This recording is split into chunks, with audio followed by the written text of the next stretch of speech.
Pod moth. What time is it? Let me check my watch. Oh, it's bone o'clock. In olden days, a glimpse of femur was only for morbid dreamers, but you're not alone. Bring anything bones. Two goofy gals with deathly interest go on a skeleton inquest in your headphones. Anything bones. Hello and welcome to Anything Bones. I'm Sophie Schwartz. I'm Caitlin Hart. We're back. I'm back. You're back. I've been here, but you're back. I'm back. I'm excited to be back. I took a couple weeks off to deal with some family stuff. But Boneheads, we are so excited because today we are joined by two other podcast hosts. We've got Amanda and Desiree here from Cherish Your Parish podcast. Hello. Welcome, everybody. What's up? Thanks for having us. Yeah. Thank you for coming on. We're so happy to have you on as fellow Seattle podcasters, and we've got a quadrangle of ladies hanging out on the podcast, which is always wonderful. And you guys are in your October scary movie. Yes. Halloween horror extravaganza. Yes, our second year I love that. doing the extravaganza. So yeah. And you'll be on one of our episodes of that series. Very exciting. Yes, we are covering a John Waters film, Serial Mom, in which a serial mom goes around making a lot of bones. And using bones sometimes to make bones. Yes. Oh, yeah. Yeah. She does kill someone with a rack of lamb. Mm-hmm. I just wanted to ask a little bit for you guys. Have you always been into like the horror and the macabre? Did you come into it later in life?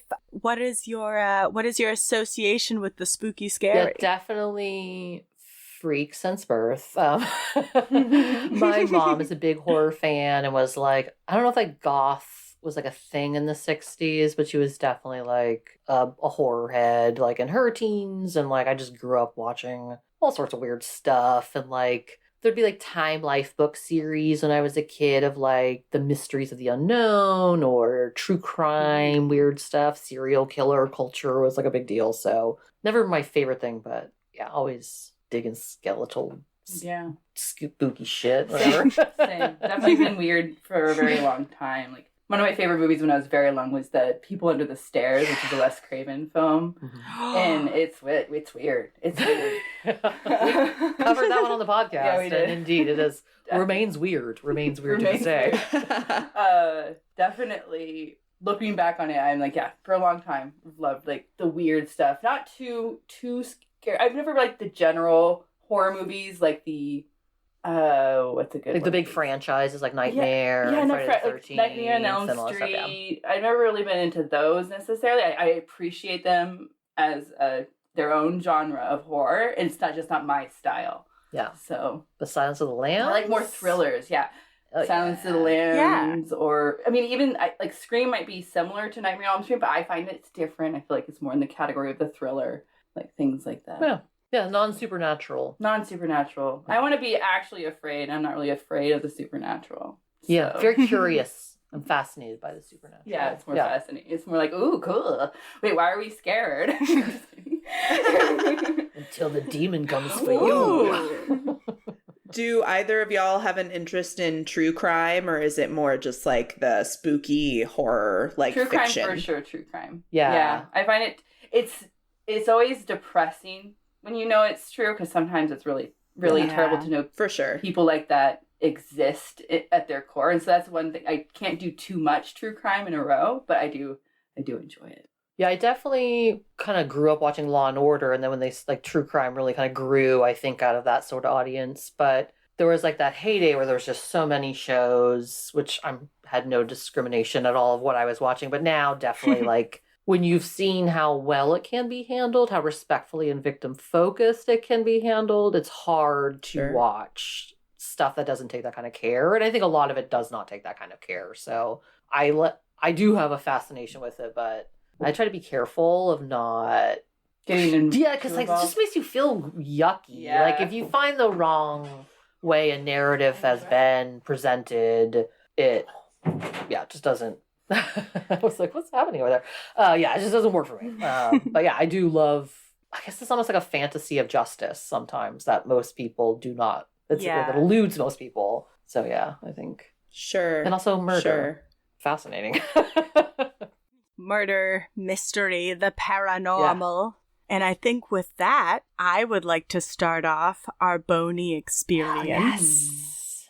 Imagine yourself sitting around a campfire, and there's crackling fire, there's a whisper in the wind, we're surrounded by deep woods. And I'm going to start off with a little quote here. From the listless repose of the place and the particular character of its inhabitants, who are descendant from the original Dutch settlers, this sequestered glen has long been known by the name of Sleepy Hollow. A drowsy, dreamy influence seems to hang over the land and to pervade the very atmosphere. Spooky. So we're going to be talking about Sleepy Hollow. Old Christopher Walken himself. The Hessian. I'm going to do my sources real quick. We've got a summary from Snoop, Shmoop, S-H-M-O-O-P. Shmoop? Yes, Shmoop, yes. Shmoop? The New York Times, the Shmoop? Washington Post. And Shmoop. Shmoop. Let's just say it more times. I love it. Shmoop. 2 articles from Wikipedia, an article from History.com, an article from All Things Interesting, and a photo from Bustle. No information from Bustle, just a photo. I noticed the Disney documentary, animated documentary of the Sleepy Hollow was not on there. Okay, interesting. Yeah, I was going to ask you guys, what is your experience with Sleepy Hollow? Are you familiar with the legend? Are you familiar with perhaps any films? Yeah, I've seen the Tim Burton one. Yeah, Tim Burton one with Johnny Depp. Yep. I've definitely heard the story much sooner than seen it on film. And I think I've definitely seen the Disney one. The Disney one, I came out when I was very young and like scared the shit out of me. It was very scary to me as a kid. And yeah, just the Tim Burton movie is almost pretty much that Disney movie, but like a little expanded. Christina Ricci's character in there. But yeah, the Headless Horseman. That's pretty much all I know. Headless Horseman. Expanded in that movie actually to be a Hessian. Wasn't it a pumpkin in the kids one? Like it's a pumpkin. It was a pumpkin. Yeah. Katoon. Well, of course, I love the Tim Burton Sleepy Hollow, and then I was present when Sophie saw it for the first time recently. Yes. And it was so fun because it's so up her alley because it's not like overtly scary, but it is so spooky. And even though we as a unit don't really like Johnny Depp, we love that movie. Yeah. I love Christopher Walken in that movie. Seriously, great. like stealing every scene that he's in. With his weird pointy teeth. I'm pretty sure. I feel like I looked it up once, and I think he's uncredited for that, or maybe they just didn't. Yes. Right. It's just I think they random. didn't list him like in the trailers and stuff, and they kept it like a secret that he was that horseman, I think, or something like that. I remember being very surprised when I saw that movie in the theater. I'm like, because I loved Christopher Walken. I was like, what? I can't believe he's in this. What the fuck? Yeah. What the fuck? But I don't know the Disney version, which is weird because I've seen a lot of Disney movies. So I want to see that sometime. And yeah, I mean, I guess like everybody kind of knows generally the legend of, Sleepy Hollow is this town where the Headless Horseman comes and wants to take your head.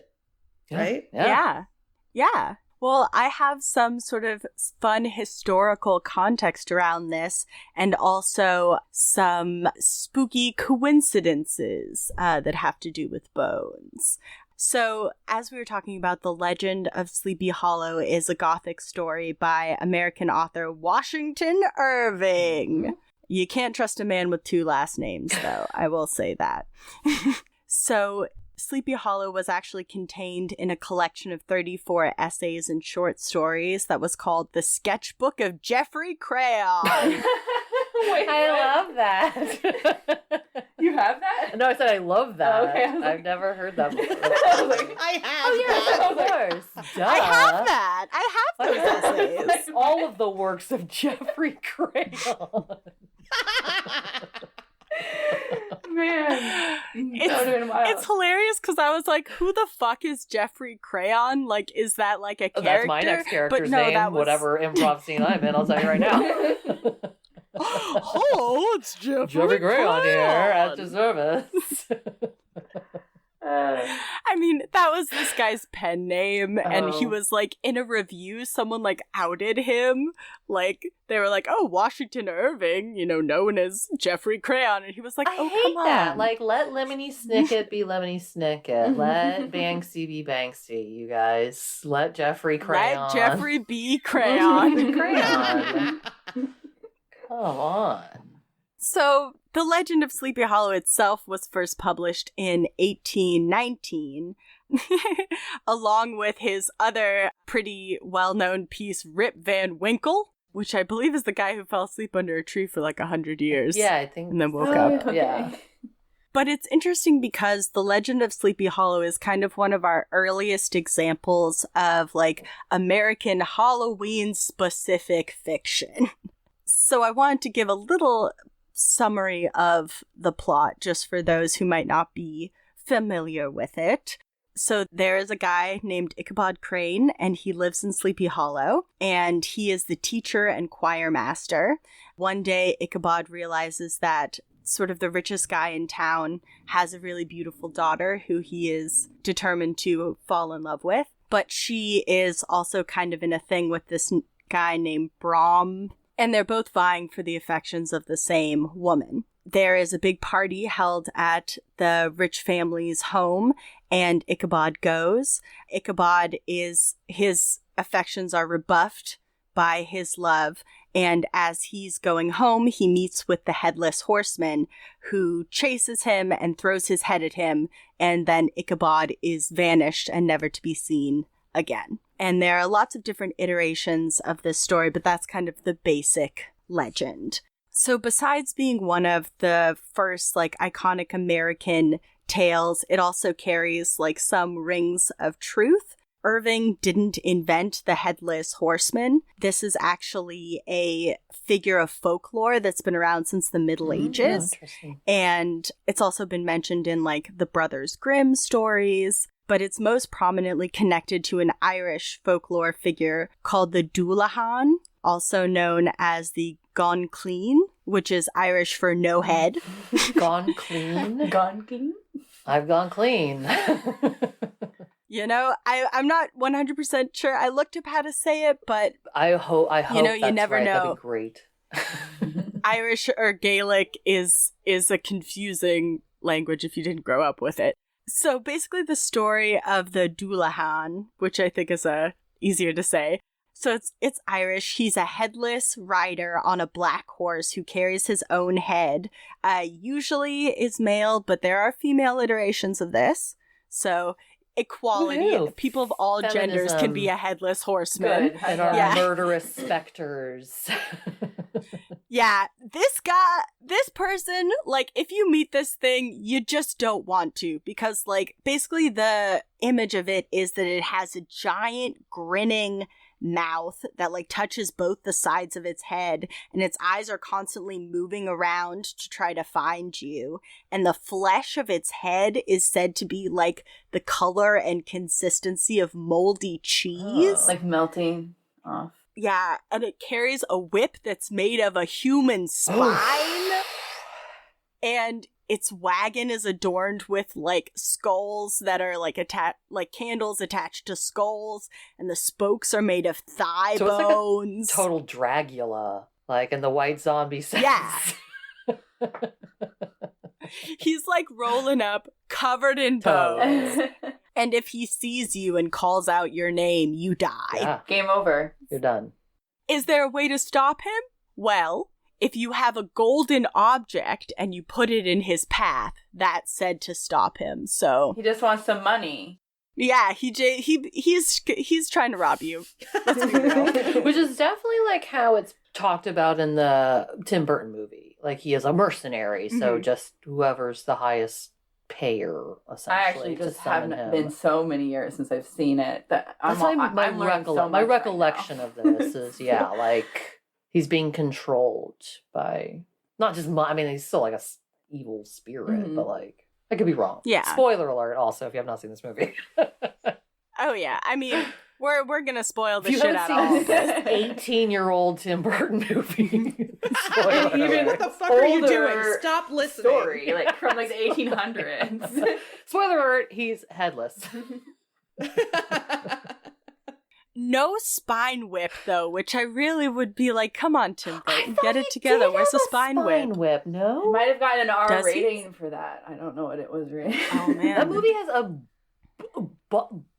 blood shooting out of a tree made of. Is it already R? Is that what you're trying to tell me? It was very dark. I remember. Yeah, it's very gothic. It's very gothic. Very gothic. Another kind of influence for this is the Arthurian tale, Sir Gawain and the Green Knight. There's actually a movie that recently came out that's of this tale that looks really good. And in this, basically a forest spirit giant, green giant, comes to like the court of King Arthur and is like, hey, like if one of you can do like a killing blow, chop off my head, you know, please do that. But in return, you gotta come to my castle and I'm gonna do the same blow on you. And they're like, okay, all right. And so one of the knights goes and chops off his head. And they're like, ah ha ha, stupid guy. And guy walks over, picks up the head, and then dips out and is like, see you this time next year. Oh, shit. So Elizabeth Barley, who is a historian at the historic Hudson Valley, says that one of the likely sources for Irving's Headless Horseman could be Sir Walter Scott's 1796 The Chase, which is a translation of a German poem, The Wild Huntsman, by Gottfried Burger. These names. Yeah. Yeah. And they think that in turn is based on Norse mythology. So kind of the long and the short of it is that Headless Horsemen have been kind of a staple of spooky lore for centuries. All right. In addition to these like folklore influences, there's also a lot of inspiration drawn from real people who were living in Irving's town at the time that he was writing this. Probably the most famous one is something you mentioned offhandedly at the beginning of this segment, is the Hessian soldier. This is a great little story. So Hessians were these, during the Revolutionary War, the Germans sent some marksmen and like horsemen over to help us with the British, because nobody likes the British. And so during the Battle of White Plains in 1776, one of these Hessian dudes was just hanging out doing his thing and got his head blown off by an American cannon. Oopsie-daisy, our bad. Oopsie poopsie. Thanks for your trouble. Yeah. Yeah. So kind of the story goes that this Hessian soldier may have been, you know, what people thought when they found a headless corpse on the battlefield. They're like, oh, it must be this guy. And they later buried him in the Von Tassel family cemetery, which is the old Dutch burial grounds. And there kind of started to be a rumor around the town that the Hessian soldier would rise at night because he was buried around Halloween. Ooh. He would rise at night and ride around looking for his head, wielding a jack-o'-lantern. And in a lot of different variations, this would happen on Halloween. So we've already got this legend beginning to form before this story is even written. So he's like, I'm just going to crib this local legend real quick. So the Von Tassel family is a real family that lived in this area. Yes. Interesting. Wowza. Okay. They absolutely are, yeah. And a lot of people are skeptical as to like whether or not this Hessian story happened. But in 1789, the memoir of General William Heath wrote, quote, "A shot from the American cannon at this place took off the head of a Hessian artilleryman." Well, there you go. Yeah, there you go. More hilariously and sadly, there was another soldier named Anthony Maxwell who is said to witness this and talked about it for years after. Of course. Well, I don't think I could probably top that memory. Hopefully nothing worse would happen that I would witness that wouldn't kill me. You know, like. What other story would you tell? Like, dude's head get blown off once. Yeah, I would start every party like that. I'd be like, "Hello, my name is Anthony Maxwell. I saw a guy get his head shot off by a cannon one time." then he searched for his head. I mean, this is also like what, the early 1800s, late 1700s. Like, I mean, it's not like you're gonna be like, "Oh, I met Sean Penn once" or whatever. You know, there's only It's so a very much. cool story. I don't know. Like, what are your stories gonna be like? Oh, I survived typhoid. I got kicked by a horse. The only I saw a guy's head get blown off. the only reason why he wouldn't tell that story is if he wanted to save it to one up somebody later. True.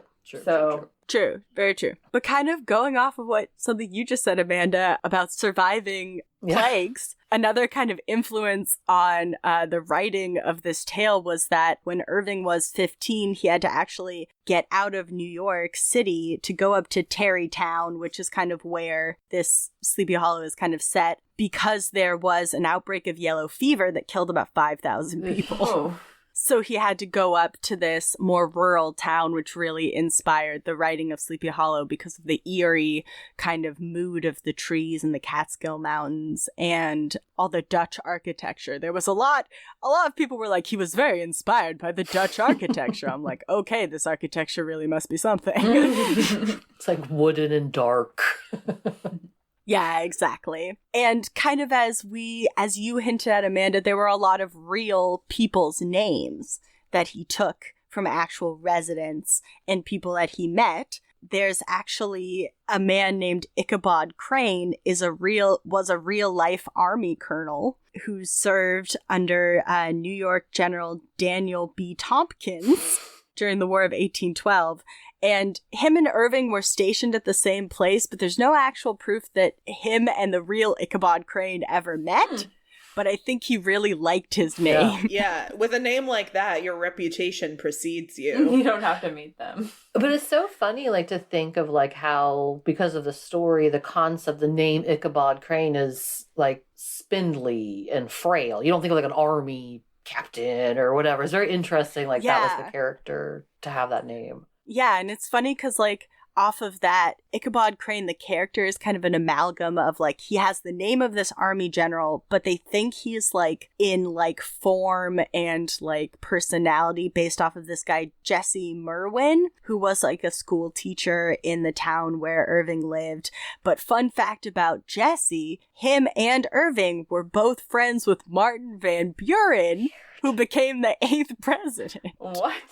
There was, like, nobody living here. You could just, like, know everyone. This is such a small place back in, like, you're just friends with the next president, just casually.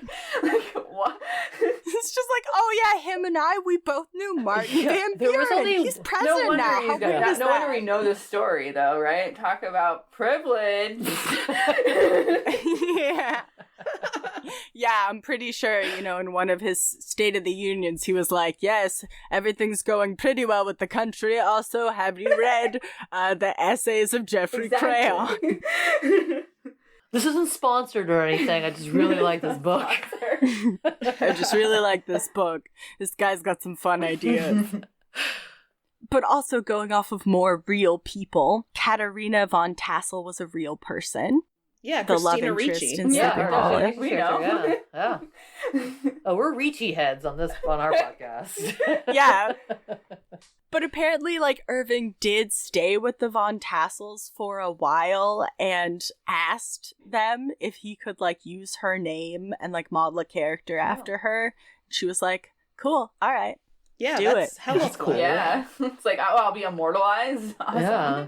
No, please don't do that. Yeah. No, don't make me the beautiful love interest. That would make me so mad. But there's actually a great quote from Tara von Tassel, who is a living descendant of the von Tassel family. And she says, quote, "In Washington Irving's story, the von Tassels have money, but it's a story based on several real people and a name taken from a gravestone." So I think it's interesting that he's cribbing names off of gravestones, because it kind of goes back to this past and present coming together with the Headless Horseman, because there's a professor at the National University who specializes in Gothic studies. His name is France Potter. He's not a wizard. But he says that the Headless Horseman is a supernatural entity that kind of represents the past that dies but always haunts the living. And he has a great quote that says, quote, "The Headless Horseman supposedly seeks revenge and a head, which he thinks was unfairly taken from him. This injustice demands that he continually search for a substitute. The horseman, like the past, still seeks answers, still seeks retribution, and can't rest. We are haunted by the past, which stalks us so that we never forget it."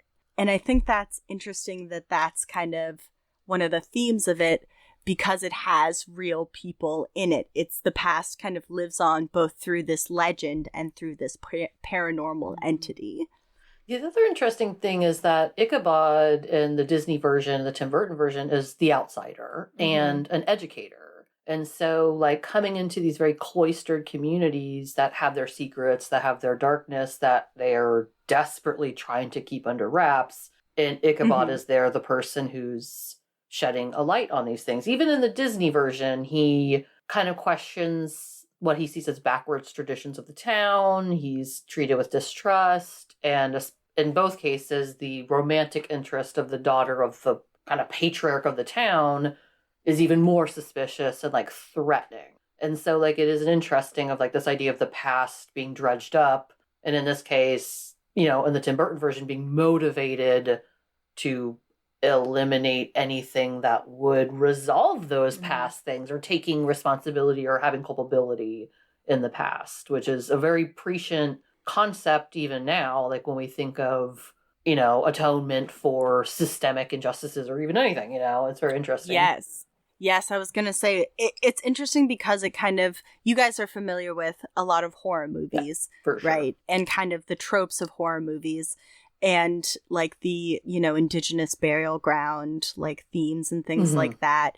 A lot of American horror is based on, like, guilt. Yeah. And how the past of, like, what you have done comes back to you, to haunt you, whether you're the one who did it or not. And, you know, that collective guilt, white guilt of, you know, colonizers. This is almost kind of adjacent to that. It's kind of a first iteration of the American theme of guilt and horror. So I thought that was very interesting as well. Yeah, that's really interesting. Deeper than I've ever thought about it. So... Well, I just thought it was so interesting that that he took kind of the pastiche of what was around him, both his setting, real people that he met, legends that were prominent of the time, and kind of almost consolidated them into one legend. Yeah.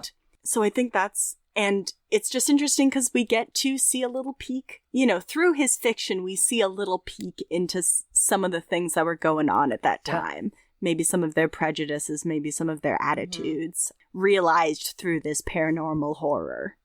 Yeah, it is, like, interesting, particularly in the context of war. Like, any war we've just experienced, like, generationally, that's kind of the one you're examining. And so, as time goes on, things very much get flattened. So our thought of especially in the American conscious, like, American Revolution, everything was perfect and great and justified.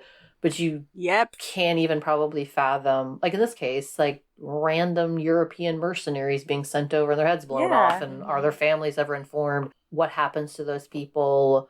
What of all the indigenous communities literally genocidally wiped off the map? Yeah, and just a choice to collectively forget in the name of Manifest Destiny or whatever it is. Yeah, it is. It's sadly fascinating to see, like, the ways that, like, Yeah. Art will always examine those things. Art will always be an Ichabod Crane showing up with his mule and his books or whatever. Yeah. Be like, what are you doing in here? What are you doing? What's happening here? Look at all my Hey, who's tools. that? I'm gonna cut this body up. What? What?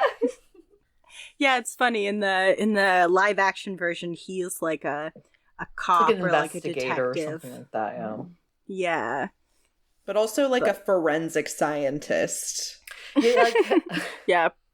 I kind of do love like historical, historical movies where it's like there'll be a catch-all like I'm a scientist and I know everything. It's kind of like Scully from X-Files, who is a medical doctor but also a forensic pathologist and a lab expert and knows every Jesus. chemical and like it's How crazy. much school did you go But to? she's also awesome Yeah. and I forgive it. I love it, Scully. Hey, she's a woman of many Totally, talents. absolutely. Okay. She's impressive. What Yeah. can you say? Yeah.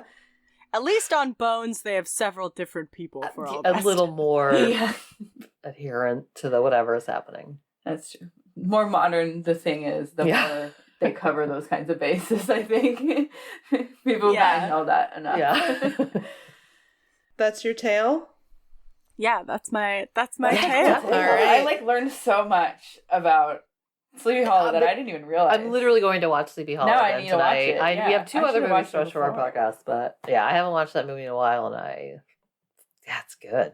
It's a good one. I think it holds up. We watched it a few months ago Okay. and it's fun. Yeah. I love Yeah. like we talked about already. I loved the coloring of it, like just like the Yeah. the whole theme of that movie. Mhm. Yeah, the tone of it. Yeah. But And then Christina Ricci's dresses, right? Aren't they just gorgeous? Yeah. Yes. Oh Like, am my I god. remembering The correct? costume design is flawless. Some It's very cool good. witchcraft elements in that one. That definitely not in the Disney version. But yeah, I definitely Reminds me of like a cameo portrait for some reason. Yeah. definitely of the era. It's the right vibe. It all comes back to Death and Bones.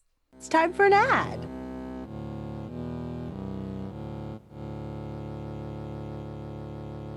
Hey there, fellow true crime aficionados. We're the hosts of Bad Axe Podcast. I'm Danielle. And I'm Aaron.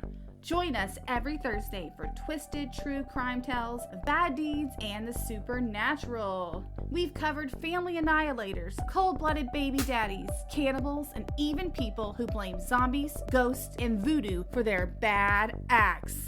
Bad Axe. If you like fresh stories and new perspectives on crime, Bad Axe will be your new jam. Stay safe out there, you big baddies, and bye-bye. Bye-bye. Now back to the show. Oh boy. All right, are we ready for our final bony tale? Yes, Of course. more bones. More bones. I decided to go for a little more true crime. Mm-hmm. This is a murder that took place in kind of old Hollywood. So I'm going to tell you about actor-director William Desmond Taylor. Oh. He's old. Sounds He's sort of an, like this my is an name. oldie. Desmond is sort of Yeah, pretty the close. male version of my name, I would say. Yeah, it definitely makes me think Sunset Boulevard immediately, though, for sure. Hello, it's me, Hey, Desmond. Norma Desmond. You wanna be a star?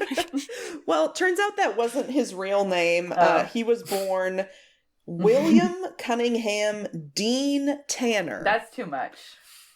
Also, Yeah. really, like, I was really expecting a very European or obviously Jewish or a name that people would Yeah. change to not face discrimination. But he Right. went from one very white dude name to other very, like, bland shorter, ass, just just shorter. Yeah, English, yeah. whatever. Like, Yeah, this guy was Irish American. yeah, so.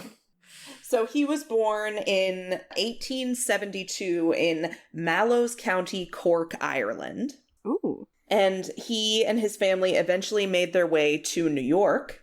And then in 1908, when he was 36 years old, he leaves home and he goes to Hollywood, Oh. baby.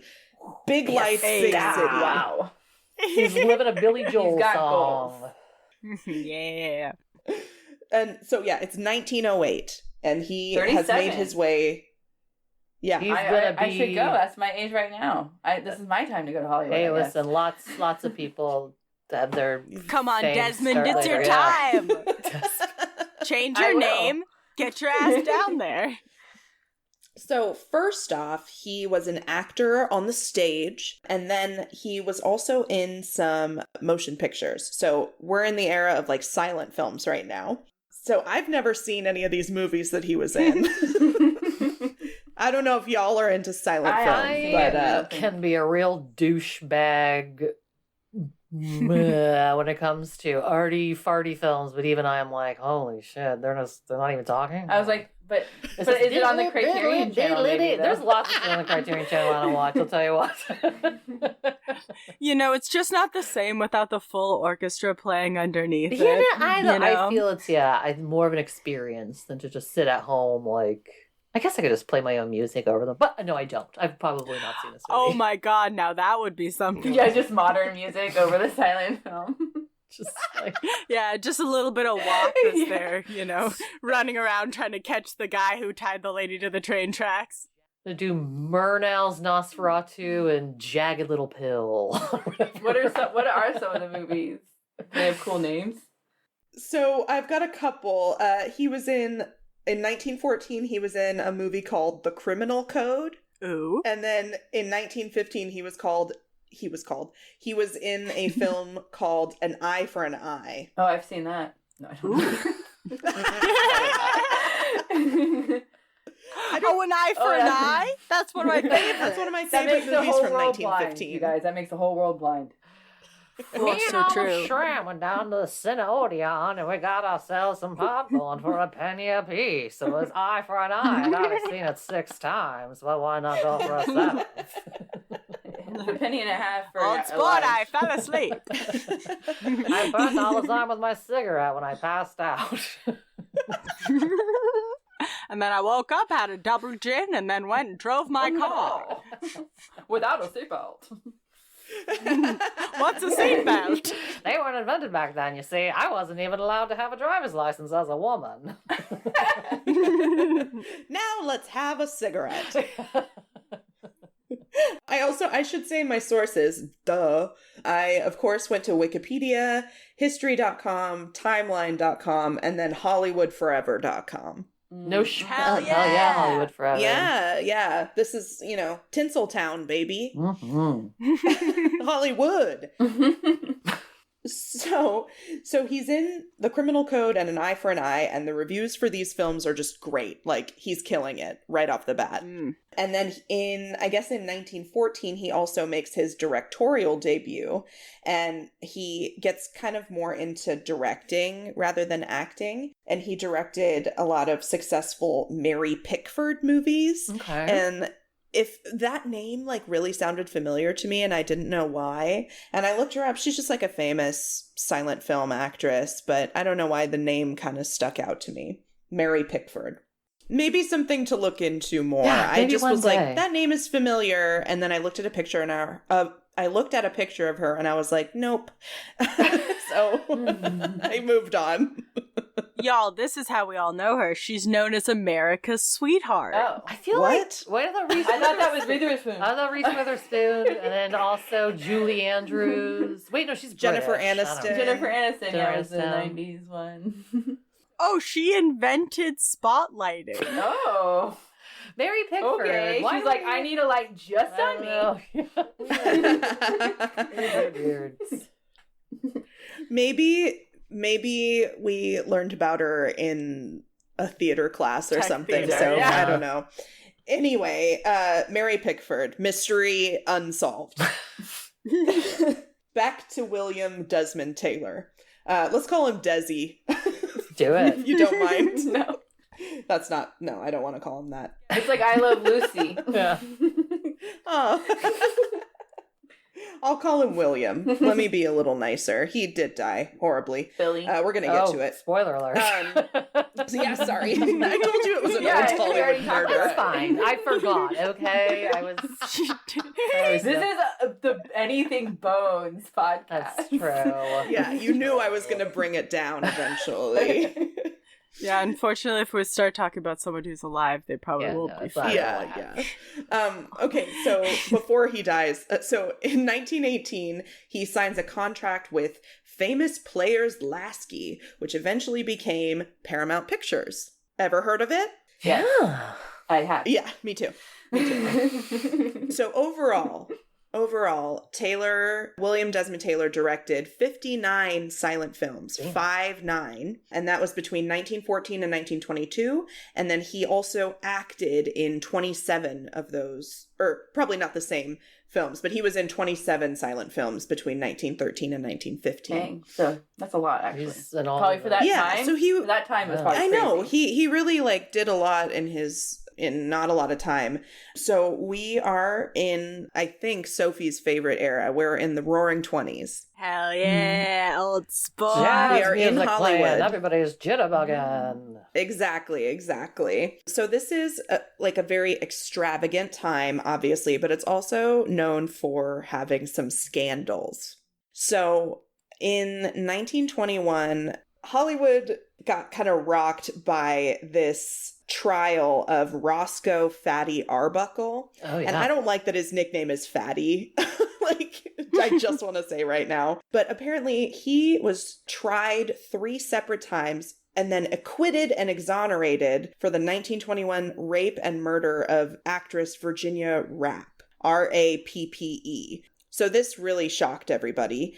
And then right on the heels of that, basically, on February 1st, 1922, actor and director William Desmond Taylor is found shot to death in his Westlake mansion. And he was about 2 months shy of his 50th birthday when this happened. So that morning, a neighbor woke to screaming, somebody was running down the street screaming, "Mr. Taylor is dead, Mr. Taylor is dead." And it turns out that this is Henry Peavy, who worked for William as his cook and valet. The valet had arrived to the mansion to work early in the morning and found Taylor lying on the floor. He'd been shot in the back. And eventually neighbors would recall hearing what they assumed was a car backfiring around 9 o'clock the night before. So we think this probably happened the day before. So the night of January 31st into February 1st. One couple, in the neighborhood, had looked out their window, and they are eventually going to tell the police that they saw what they thought was a man leaving Taylor's mansion. So when the police are called to the mansion, they find just a bunch of craziness going on. Apparently, quote, 2 Paramount executives were burning papers in the fireplace. Oh. Mabel Normand, close friend and supposed lover of Taylor, was feverishly ransacking his bureau for compromising documents. Police found the contents crammed with pornographic material, drugs, and lingerie. So this guy, a lot of just kind of sordid details of his life surfaced. He was into drugs, he liked the ladies. And a lot of it is kind of hard to know what's true and what's not, because especially at this time, Sophie and I have talked about this before, newspapers were really into just printing whatever the fuck they wanted.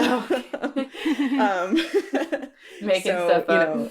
Yeah, so we don't need to get into all the details of his, his life and his sex life and everything. But one of the things that did come out that I think is really interesting, before he came to Hollywood, apparently he had abandoned his wife and daughter in New York, and then he said he was going to Klondike to pan for gold during the gold rush, and everybody's like, what happened to him? We don't know. Apparently the wife and daughter were at the movies and just saw him on screen one day and were just like, Dad? Oh my god. Oh my god. And That's That's a twist. insane. And imagine just being abandoned by your husband in the teens. Yeah. How hard was that life? Jesus. For those Exactly. people. And then you're like, oh, he probably died. Yeah, he most was likely. searching for gold. Yeah. We're never going to know. And then, oh, no, he's actually A in fucking Hollywood. millionaire movie Yeah. star. Exactly. What a shit. I would Did sue the she shit kill out of him. Yeah. Yeah, that's a great question. I see motive. Yeah, I mean, I don't. I mean, even yeah, know the fair guy. enough. Fucking Jesus. Okay, I'm gonna- That's wild. Get Beverly up in Is there. there a movie? They should make a movie about this guy. They should, yeah. Serial mom in I think- history. So basically, I think this guy was maybe not the greatest dude of all time. Really? I will say I feel this era is not a great time for men. When has been a good time for men? Like, it's just, there was really, like, the gold When, yeah. rush, and, like, I'm not going to say things are, always great for them now, now, Never. as far as some behavior is concerned towards women. But, yeah, I really feel this was, like, a time of just fucking Blatantly okay. peacing out. But also, it's, like, pre-depression. This is a crazy time. It was a crazy time. in Yeah. America. Exactly. Especially in Hollywood, I think. Yeah. It was kind of a lawless It's town still at yeah, this sort of, point. it's still a little bit lawless. Like you don't know how to Yeah, follow definitely. some of the laws. Yeah, depending on how rich you are, that's for sure. Yeah. Yeah.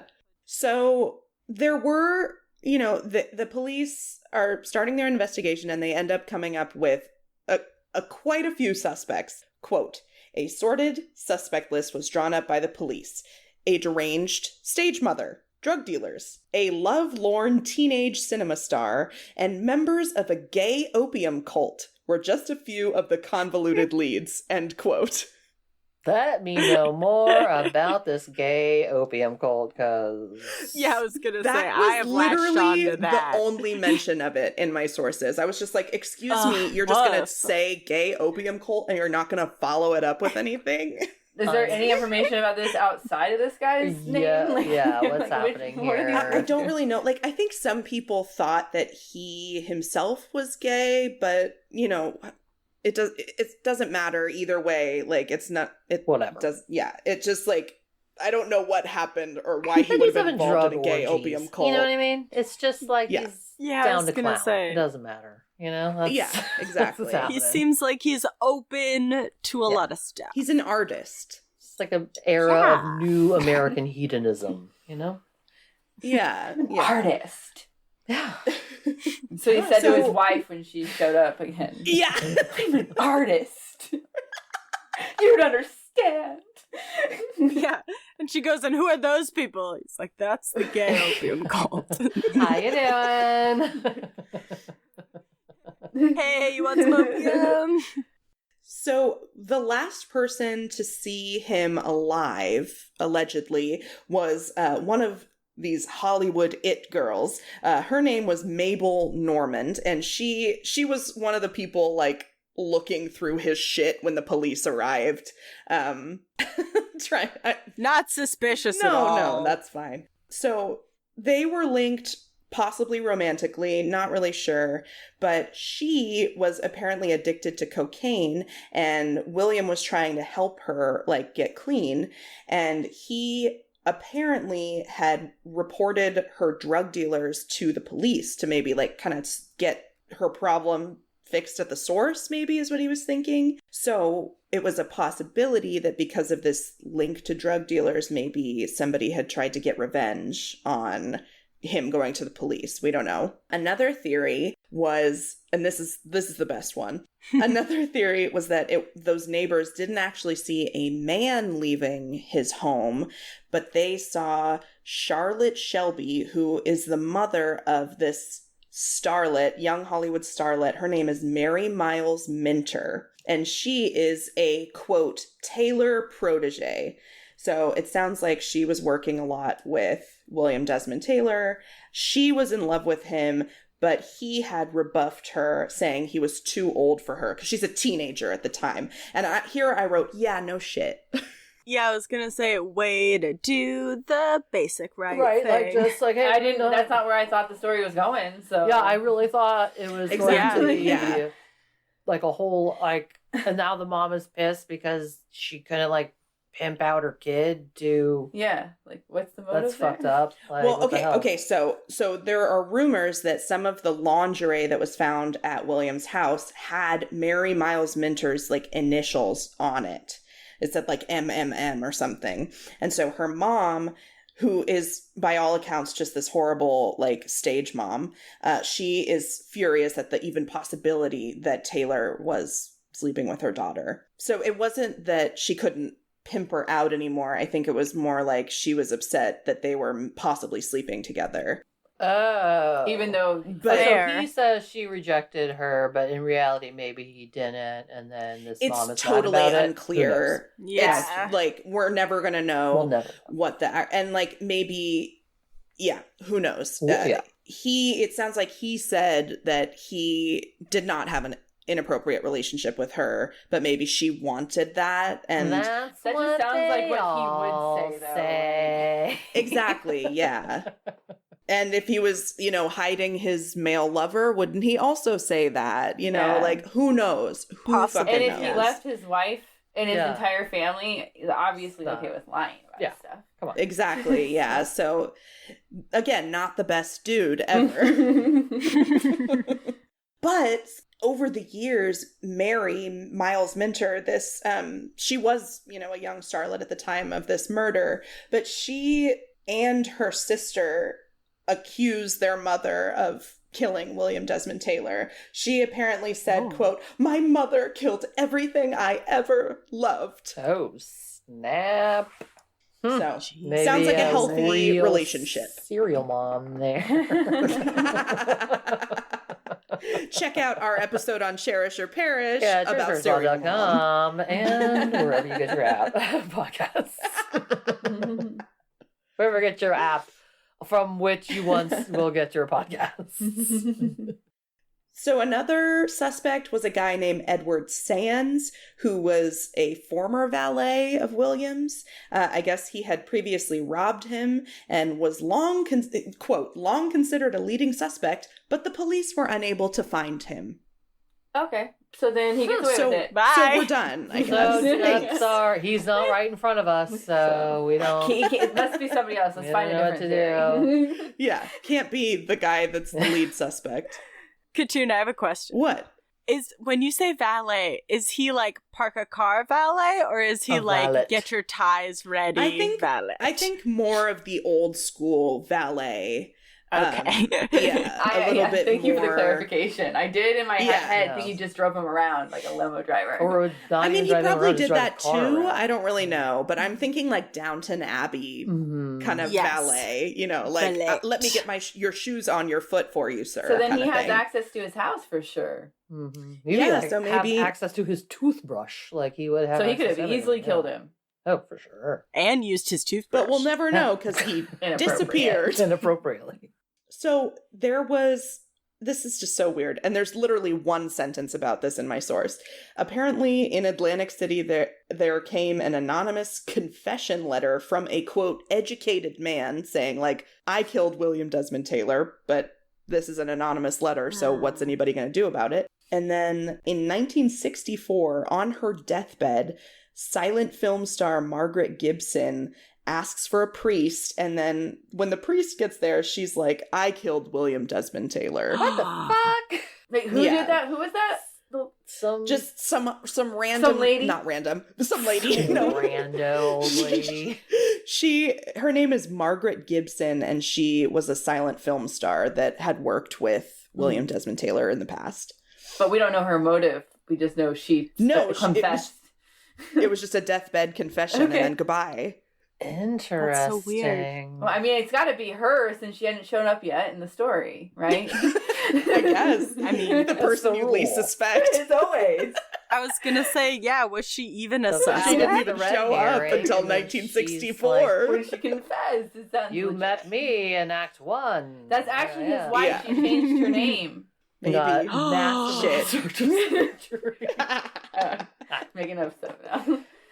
So no, but they never figured it out. They never No, proved they it never figure it definitively. out, despite all of these suspects, these weird confessions. There were books released that, professed the truth, their version of the truth, but there's never been a general consensus on what happened. So his murder is unsolved officially. And then the two actresses kind of linked to him, so Mary Miles Minter and then Mabel Normand, their careers just never recover from the scandal. And his murder actually does kind of leave a mark on the Hollywood industry, movie industry, whatever. So, like we were kind of talking about, Hollywood was a little bit of a lawless town at this point. Some people, quote, claimed it was run by cocaine-crazy sexual lunatics. As the whole world Yeah, is. Yeah, I mean, exactly. we're finding out that's kind of how it Yes. rolls, right? So there's outcry from these like conservative political religious groups, and they are like, we want movies to be like proper and wholesome. And so this results in all like dozens of censorship bills all like around the code, country. the pre and post code eras. Mhm. Yeah. Yep. I'm gonna get into that. And like I said, I kind of said at the beginning, there was right before this murder, there was this guy, Roscoe Fatty Arbuckle, was accused of rape and murder. And then I guess he was apparently acquitted later on. But this had rocked the industry. And then also Taylor's murder. And then there were a bunch of actresses that were dying of drug overdoses around the time. So all of those things kind of combined together, and they hire William H. Hayes, the movie studios do. William, quote, is going to help fend off government censorship by creating a self-policing system of don'ts and be carefuls. Wow. So this is, here we go. Quote, profanity, miscegenation. Does anyone know what that means? Miscegenation, mixing of the races. So showing romantic relationships between people of... Yeah, okay. Of course they went there. Yeah. So profanity, that, sex perversion, and white slavery are prohibited. I'm offended by this. I know. I'm like shaking reading this. Continuing, the use of the flag and excessive lustful kissing were to be handled with caution, and then moral behavior becomes a requirement in actors' contracts at this point. Yeah, these don'ts and be carefuls. Sounds okay at first, but what does moral behavior mean to you? Exactly. Racism, misogyny, Also, take your pick. Was the precursor to blacklisting of supposedly communist sympathizers or people who worked in the industry, and it would be like a violation of contract to, if you wanted to date someone of a different race, if you wanted to be outwardly homosexual, anything. It's like was the control of, I mean, it's even like It's not very long ago. Still with children, still very much with child stars with Disney and stuff that have like moral clauses in their contracts. It's insane. It's like, yeah. Oh, yeah. But sleep with your 14-year-old cousin or whatever the fuck. Yeah, exactly. That's fine. Right on. Yeah. Well, then you'd have stories of like Cary Grant and I'm dying. I cannot remember the name of the other actor who were roommates for their whole lives. And it's like, yeah, just roommates. And it's just so sad that even in their deaths, like so much of their lives were hidden, and so you'll never know the truth of those people. It's crazy. Yeah, exactly. So after these, this self-policing, that they tried, these don'ts and these be carefuls, guess what? It didn't fucking work. Of course not. They couldn't self-police anything. So by 1934, studios again need to like up their moral standards. And then, quote, films were required to get a certificate of approval from the Production Code Administration before a movie could be released. Gone were the inventive plot lines, subversive female leads, and the raw stuff of American culture. Yeah. So... way to go, Desmond. Yeah. So way they to get kind of murdered. Thanks, Fuck Desmond. everything up. Idiot. It is just so interesting, like a confluence of so many things while happening. Because I think the Black Dahlia murder would have been not super long after that. Let's period, look up maybe when in the that 40s. was, because Which you're one? so right. That's the 40s. Black That's Dahlia. what I was thinking when you were talking about. I was like, I wonder. I wasn't sure if it was what time period this was going to end in, and so I was like wondering where it was going to hit that point. Yeah, but Fatty Arbuckle is actually a fascinating, very tragic figure. I would say in the early aughts, there was like a biography written about him that was supposed to be really good. And this other author, Jerry Stahl? Cran? But he wrote a book called I, Fatty that's like a fictionalized autobiography that was heavily historically researched about his life and the experience of being charged with this murder and like just it's a very intense story, and you find out about like so many of these comedy figures of history even now are just so tragic. Like it's just such some of the most tragic figures. It's like Jesus Christ, like Charlie Chaplin. It's like, oh, Buster Keaton. No. Yeah. So Elizabeth Short died. The Black Dahlia murder occurred in 1947. Yeah, so quite a bit later than that. A little bit after this, but still, I mean, Hollywood hadn't cleaned up their act. Yeah, so Obviously not, yeah. Married couples were sleeping in separate beds on film, though, so oh my that god, fixed everything. So I guess it's fine. No, the government did everything they possibly could to help. It's not showing women wearing pants. But yeah, so that's the murder, the unsolved murder of William Desmond Taylor. Anyone still trying to solve it? Probably me. Oh, you're taking it on. All right. Like there was like a backdrop behind you. Actually, no. I'm sorry, that's a terrible joke. I'm not. I honestly, I don't really see how this could be solved at this point. For sure, yeah. I doubt that there's any evidence left over, and, it doesn't seem like DNA would even help if, No one's probably alive anymore. It's just kind of like sad to think like, you're murdered and there are multiple suspects. Like, I would hope that if I were murdered, there's no suspect. It was a random fucking maniac. Like, not like, wow, a lot of people wanted this bitch dead. There are so many people who could have killed her. So the cops are like, we're going to have to call in people for all these leads. All right, we're going to need to set up those little line dividers. Multiple people take a number to my murder. Like, yikes. Yeah, I killed that mother. Like, that was me. I love the idea of this woman just being like, whatever, I killed that motherfucker. On her deathbed. Just like, why not? Go out, guns blazing. Like, all right. I mean, but if she did, she got away with it for all I just that have the idea time. of her not doing it's just such a bizarre thing to do if you didn't do it. That's what makes me feel like she's my number one suspect, just because it's a bizarre thing to confess to at the end of your life if you never did it. People are really weird. Like, fucking weird. Did she confess to anybody else's murder? Because then we know it's bullshit. How many fucking murders did this lady confess to? But like, who knows how much like opiates that lady's on and like whatever? Oh, she's like in her 90s or whatever. She's part of the gay opiate club. That's it. Yeah. I also killed Lincoln. I knew it. They were connected, those deaths. And I knew Martin Van Buren. He's my friend. Jeremy Cran wrote about it. We all went to the movies and saw Eye to Eye together. So, Amanda and Desiree, we always ask our guests on the podcast, what is your favorite bone? Oh, man. Or a bone that you're just like feeling right now. If you can't narrow it down, the hip bone. Like the hip bone thing. That pelvis. There you go, pelvis bone. Yeah. It looks cool. Yeah, we love the pelvis. It does. I like the scapula.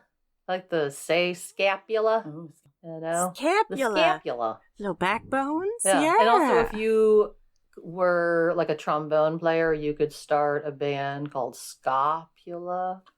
And you can start, hey, I'm sorry to your listeners. And now we start a ska band. Yeah, I was going to say, catch us Friday nights. The local pub will be playing ska. Scapula. With our bone-themed instruments. Do we play with our backs to the audience? Yeah. Or no, one of those shirts that just covers your front so you can see your back, right? I like like a halter top. On, sure. The 90s are back. I don't have any. I don't think I have a bra that would work for that, actually. Yeah, definitely. Well, we'll have to go to a Victoria's Secret or something first, and then we'll talk. Where can our listeners find you? What do you want to plug? Oh, you can find us, our podcast, Cherish Your Parish Pod, at cherishyourparishpod.com, on all those apps, all those Instagram. apps where you get your podcasts, and then Instagram at Cherish or Parish Pod. Yeah. Yeah, we'll link that's where it's to that in happening. the show notes. Yep, and we do episodes every week on our podcast, all about the movies. We plumb our memories of our favorite movies of the past and put them under the harsh light of today to see if they hold up. Spoiler alert. Thursdays. A lot don't. Yes, Thursdays. Every Thursday. Yeah, a lot don't. A lot do. A lot do. Some do. We had some a don't. long time where Long we spell. perished a lot of movies. So What would you say is the least, like, holds up under time genre of movie? Oh, I think it will like surprise those you. teen movies, you know, like a Oh high yeah, school actually, anything movie. involving children, actually, well, but like more of an Yeah, like- overarching theme. Rom-coms? Yep. under Rom-coms. Whew. it was our basic autumn was our All rom-coms. all perished. Holy cow, Zach. You Yeah. have to be such a good rom-com. You have to be like Moonlight level. Yeah. To Well, be. like, comedy doesn't age well, or a lot of comedy doesn't tend to age well. Yeah. I think it's one of those ones where you really know the intention, which is interesting because that one really comes fast and heavy with a lot of tropes and stereotypes from questionable sources. Whereas I feel like, you know, we discuss on our podcast, Serial Mom, John Waters, who we know is an openly queer filmmaker, but doesn't necessarily mean the jokes Doesn't land. necessarily mean everything So, holds up. yeah. Use your Yeah. own If you want to hear more about this kind of talk, you should listen This is all to we that do. episode, which will be coming out, episode Yeah. 72. Yeah, with- and check out our Sorry. episode about serial moms coming out soon. Yeah. yeah, It'll be coming episode out. 72 if you guys need to look for it later in life. Yeah. Well, it was so nice to have you guys on. And it was really nice. I had to take a couple weeks off. Like I kind of talked at the top of the show. There was a unexpected death in my family, my brother-in-law. So I needed to take a couple weeks off for that. So it was really nice to come back and record with y'all. Oh, good. That's rough. Yeah. I'm sorry. So, Rough. Oh, yeah. No, and All the- I'll love to your fans. Yeah. Yeah, and anybody that is a true crime fan dealing with a death in your life, let me know how you do that because I am struggling. Yeah, for sure. Yeah. Definitely been in a similar situation. I don't even know what a lot of Ghibli films, probably. Very gentle. Go back to Yeah. the Disney movies. Yeah, a lot of Disney. Yeah. Oh my God, yeah. But then you realize, like, oh, this is just like Hamlet with lions. This is really dark. I know. It's like you got to go back to the things you used to watch when you were a kid to make you feel like comforted, right? Oh yeah, we The did a lot. Legend I of watched Sleepy Hollow. Shrek. Yeah, Yeah, exactly. Sleepy Hollow. No, my nieces and I watched so many movies while I was with them, kind of grieving. We watched like Shrek 1 and Shrek 2. We watched Cruella. We watched Tangled. Just like all the Disney stuff. yeah, for It's- sure. Yeah, so Comfort. healing right now. Yeah. It's the best. Not an ad for Disney. No. It's just the goddamn truth. Well, it's so wonderful to have you back, Katoon. Thanks. And so wonderful to have this, like I said, I think I called it a quadrangle of feminine power Yes. on the podcast today. But I think there's only one thing left to do, and it's to say bon voyage. Oh yeah, we're gonna all say it at the same time. I'm Ready? very excited about this. Okay. Are you ready? Don't go too fast this One. time. That's right. 2, 3. Bon voyage! Yes. right, we love you. We'll see you next week. Goodbye. Bye. Thanks for listening to Anything Bones. Follow us on Instagram or Facebook at Anything Bones Podcast, or email us at anythingbonespodcast@gmail.com. Thank you to Nick Kruger for our spooky music and Stephen Vetteroff At Chubby Scrubby on Twitter, for our jazzy vocals, and thank you to Camilla Franklin at Camilla Strader on Instagram. for our beautiful bony artwork. Please rate, review, and subscribe. Let Jeffrey be Crayon. Come on.